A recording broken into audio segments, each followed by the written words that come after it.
Hello and welcome to the mobilegamer.biz digest.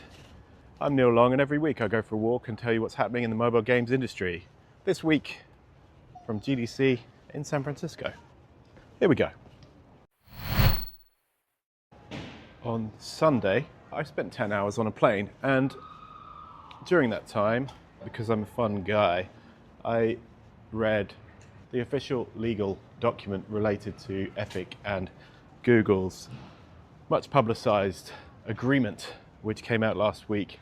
The reality of that agreement is a little bit different to how it was announced by both parties, really. I think the way to think about it is really what happens if you do nothing.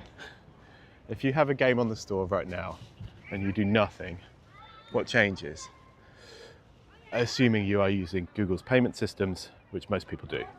So in that scenario, Google's effective rate goes from 30% to 25% because Google will take 20% of in-app purchases. And then the new part to this arrangement is that Google will take 5% of in-app purchases for using its billing system. So the publicized 10% drop is really not as clean or as easy as all that, because you've got your payment processor fee on top, which is new. And also 5% is, broadly speaking, the default for other payment processors like Xsolla, AppCharge, FastSpring, Neon, etc., etc. Obviously, cases vary depending on the deals struck between the developer and the payments provider. But really, as the headline reads, Epic and Google's new Play Store deal is not the decisive victory they claim it is. The reality is not that everyone's getting 10% of their business back. It is a bit more nuanced than that. If you're Epic, of course, and you already have your own payments infrastructure, you will not be giving Google 5% of your in-app purchases because you own the payments infrastructure. So their effective rate does indeed go down to 20%. But for everyone else, they will be going through a payments provider and they will probably take 3 to 5%. And if they keep going through Google, they'll take 5%. And there are other nuances in here. So the 5% Google will take for using its billing actually only applies to US, UK, Europe, and Australia. Fees will vary outside of those locations. And having spoken to a few different payment providers out here this week, because of the complexities of those different markets, the rate an average billings provider takes in those countries does vary, and in some cases goes up to 20-25%. So it's not as easy as all that. Another note of complexity to add into this is the Games Level Up initiative. So if you join that, Google will take 15% rather than 20% of your in-app purchases, but you have to jump through some technical and quality assurance type hoops to be eligible for that program. And as I say in the article, you will have to, if you are a developer with limited resources, as most are, you will have to think quite carefully about whether the effort required to put yourself into that program and stay in it is indeed worth 5% of your in-app purchases. You would imagine it would be, but it's a lot of extra work to take on by the looks of it, unless Google make it easy to join and simple to calculate fees. It should be said for the Games Level Up program that 15% rate only applies to new installs, which is after the point at which the new terms and conditions kick in. So another wrinkle and complication to it, and obviously new players may be less inclined to spend a lot of money, and most of the money made in mobile, as Google and Epic know, is from large existing titles. So Google will still take 20% of money from those existing players. Yeah, it is complicated, isn't it? A little further down into the article, I do reference the complications and chicanery of Apple when they put out their rules for complying with the Digital Markets Act in the EU, which were very clearly, deliberately complicated and convoluted so that no one signs up and their commission doesn't really change. This is not the same situation with Epic and Google. It's not quite the same level of cynicism involved, I would say. But at the same time, it's really not the liberation, revolution, whatever you want to call it, from Google store fees that both companies have been publicizing. There's a paragraph in there about Epic not being able to criticize Google Play and the terms in this settlement publicly. I think in the act of being inserted into this legal document does suggest that maybe Tim Sweeney and Epic aren't actually that happy with this arrangement at all, but this is the best they could do. That is pure speculation on my part, but I think it's worth mentioning. I mean, it is possible to both be thankful and grateful to Epic for plowing millions and millions into fighting this fight, but also it is understandable and reasonable to, at the same time, believe that now this dispute with the Google is at an end. It is still not quite what Epic wanted and the rest of the market wanted. So it's a mixed bag, and it doesn't quite fit a clean victory or loss narrative. Really interesting talk from Supercell on Monday about the big Clash Royale comeback. James Back and Alexander Markovich, the game leads on Clash Royale, went through some of the big changes to that game, the thinking behind it, and yes, they did credit Supercell's creator community before those guys start screaming into their webcams, but really it was for an audience of mobile game makers, and the stuff in there was really interesting. I thought the theme here was really short-term pain for long-term gain. Some of the changes they made to the game in the last few years led the player community to be quite upset, and that was also borne out in MAU and revenue. But the game recovered, and actually MAU revenue started to rise long term. A lot of it was based on the introduction of card evolutions. After years of them pushing you to try out and experiment with different cards, these were ways of making your existing deck of cards in Clash Royale more interesting, and obviously designed to encourage you to pay some money to upgrade them. But even the rollout of this wasn't straightforward. They introduced the idea through some live ops and level cap stuff, which very few players were at a high enough level to get to. So they did a kind of gated live op around one evolution card, and then had a second go at it for another evolution card, which was much easier to obtain, which was the Valentine's Day Barbarian evolution in early 2025, and that was really the point that kickstarted the comeback.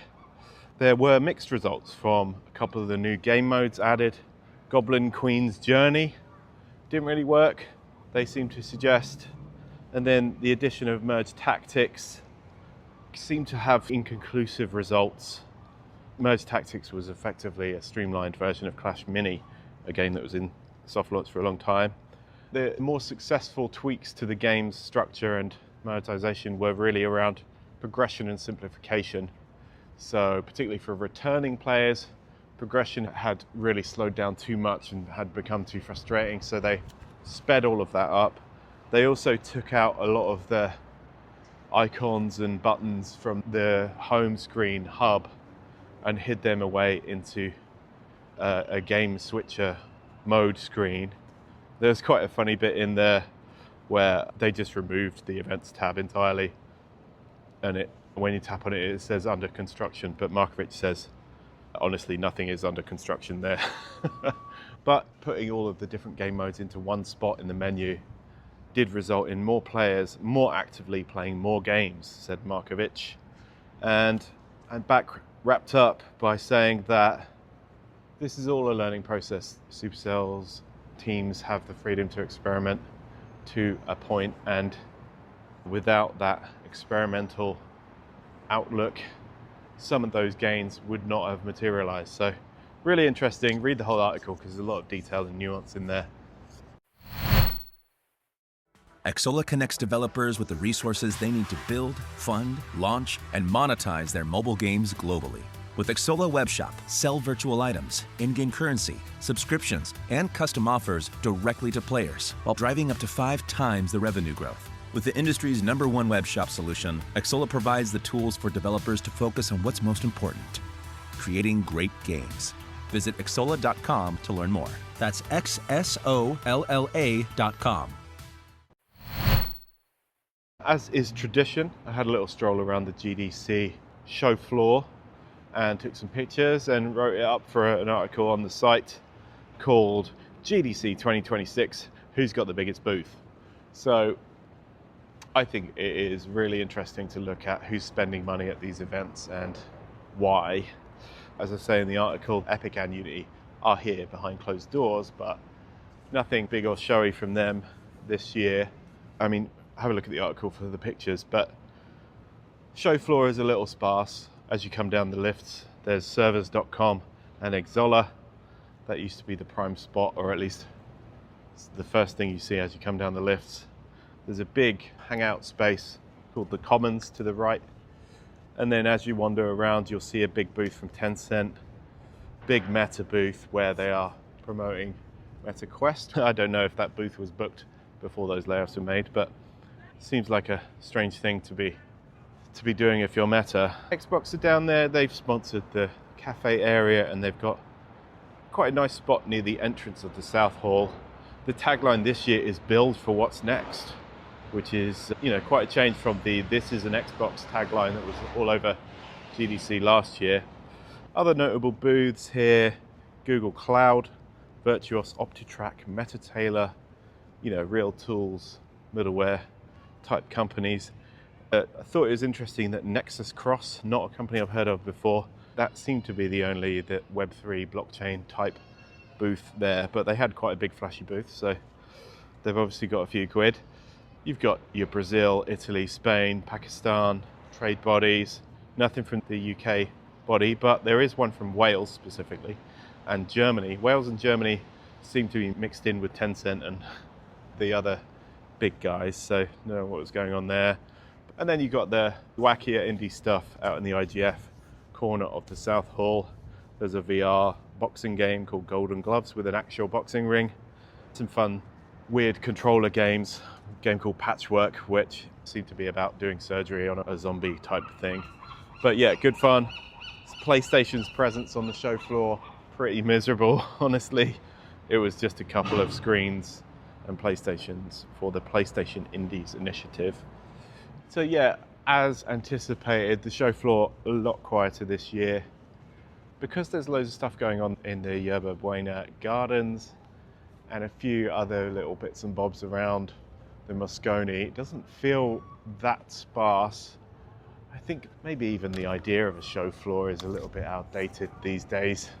So not the disaster you would believe from a lot of the people who were quite loudly talking about not going to GDC this year, but also not super packed either. So yeah, I quite like the idea of a festival of gaming. The stuff in the gardens makes it look busy and interesting. So I hope it all continues here. I hope it survives, and a lot of the issues related to people coming to America in the first place are not really GDC's fault. So there's that. Hopefully that will maybe come to an end soon too, but who knows. Some quick ones I put together in between meetings and sessions and other bits and bobs at GDC this week. The makers of Squid Game Unleashed, Bossfight, have come back, and not long after they were closed by previous owner Netflix. Bossfight developed Dungeon Boss as an independent mobile studio before being acquired by Netflix in 2023. Later launched Squid Game Unleashed, which was a Fall Guys style party platformer type game based on, obviously, Squid Game, massive IP. At the time, this game was talked about by Netflix as a big success, but the studio was closed by Netflix in October 2025, leaving an estimated 80 staff out of work. But the trio that led the previous incarnation of this studio are back, as Bossfight, CEO David Rippey, Chief Product Officer Bill Jackson, and COO Scott Winsett are leading the team in Dallas, Texas, and they are now developing an unannounced title for PC and mobile platforms that, quote, reflects the team's long-standing approach to building accessible, engaging games with lasting communities. So good luck to them. Fun one about NCSoft. I happened to be having breakfast with NCSoft's PR person as I published this story, which was not planned. It actually leaked out through a local report in Korea, but NCSoft is buying a 70% stake in the rewards platform Just Play, which is based in Germany. It's one of these play-to-earn apps where players are rewarded for playing mobile games with cash or vouchers. AppMagic says about 33 million installs to date for Just Play. NCSoft is moving into mobile. It launched a casual gaming division and appointed Anel Saman, former Outfit 7 Wildlife and Triple Dot exec, in August 2025. And November last year, NCSoft announced it is working with Sony to launch a mobile-first MMO based on the Horizon series, console game series, Horizon Steel Frontiers. So that was announced November 2025. And they've now bought a big mobile game rewarded play outfit in Germany. So things moving along with NCSoft's plans to move into mobile here. 204 million spent on Just Play. Data Digest this week contains that very convenient Scopely $15 billion in lifetime revenue figure on the occasion of its 15th birthday. Other interesting stats in there about Scopely: 2 billion lifetime downloads, hundreds of millions of players each year, and over 3,000 staff across 4 continents and over 30 countries, says the infographic Scopely put out. It has also acquired over 10 teams and games and owns $6 billion plus game franchises. Elsewhere in that data article, Fortnite V-Bucks prices are rising, so Epic can, quote, pay the bills. AppLovin and Axon put out some research saying over 1 billion people play mobile games daily, and there's some other demographic and ad data in there. Unity China is reportedly being sold off. Apple is collecting $41 million in iOS commission every day, according to estimates from AppCharge. Mini Golf Club hits 1 million downloads on Google Play, and there's a Unity survey states that mobile game makers feel competition is the biggest hurdle for the success of their games. Some graphs and data in there to chew on. Have a look. And finally, the latest jobs update has moves at Scopely, Small Giant, Lego, Miniclips, Playside, Voodoo, Supercell, and more. The Lego one is interesting for me personally, at least. John Erner, formerly of Space Ape, is now an advisor at Lego, and I've heard some interesting stuff about what Lego is trying to do in games. It has a digital play office in London, and they are hiring a lot of mobile game talent to help them out with whatever they're working on there. Maybe more to come on that one soon, not sure. I have to say, I've had a great time in San Francisco so far this week. Tonight, the Scopely party, and a party on a boat, and then flying back Thursday evening. So gonna miss the Friday action here, but it's usually pretty dead on a Friday anyway. So yeah, really good week in GDC. Load of interviews and other interesting stuff from this week will end up on the site at some point next week, and I'm sure I will talk through it all in the podcast next week too. But yes, for now, thank you very much for listening. Goodbye.